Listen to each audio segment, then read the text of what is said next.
Okay, let's do a little review of the concept of convection. Convection is, well, if the atmosphere, it's hot air rises because it's less dense than the surrounding air, right? You remember why a cork floats in water? Well, it's because it's less dense than the water. So the water is more dense, it's heavier, it's trying to push down, so it'll push the cork upward. That's the buoyant force, right?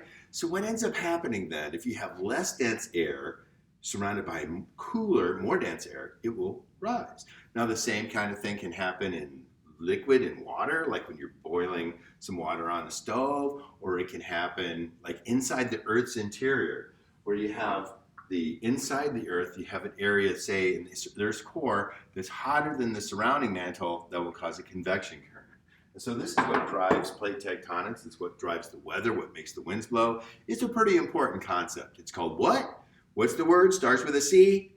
Convection. Okay, so let's do a little bit of a demonstration of convection, Mr. Bunsen burner, so that'll add some energy to it.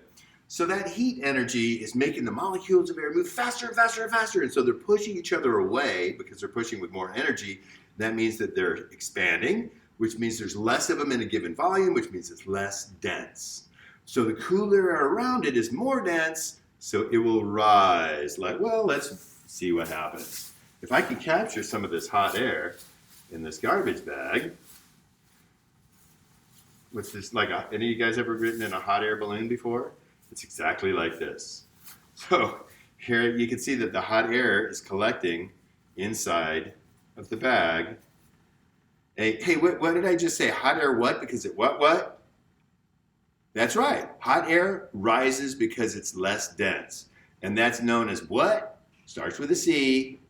Convection. Okay, so anyway, feel a little bit, I'm going, anyone? Bueller? Anyway, here we go. Hot air rises because it's less dense. Woo! And there it goes. Oh. Convection.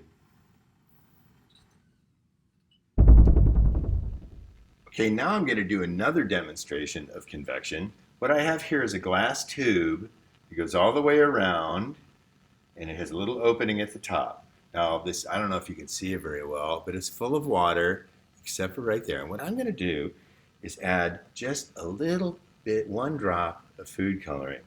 And now remember, what makes it happen on the Earth's surface for the atmosphere is the uneven heating of the Earth's surface.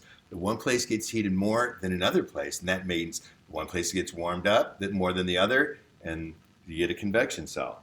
The same thing happens inside the interior of the Earth, where you have some part of the core, presumably, it gets warmer for some reason, unknown, and it starts a convection current inside the Earth's core and the mantle of the material there.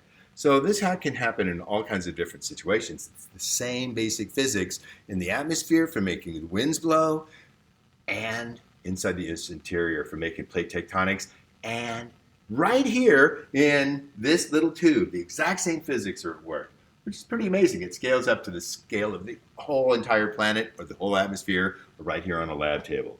At any rate, so what I'm going to do here, so you can see it, I'm going to put one drop of food coloring.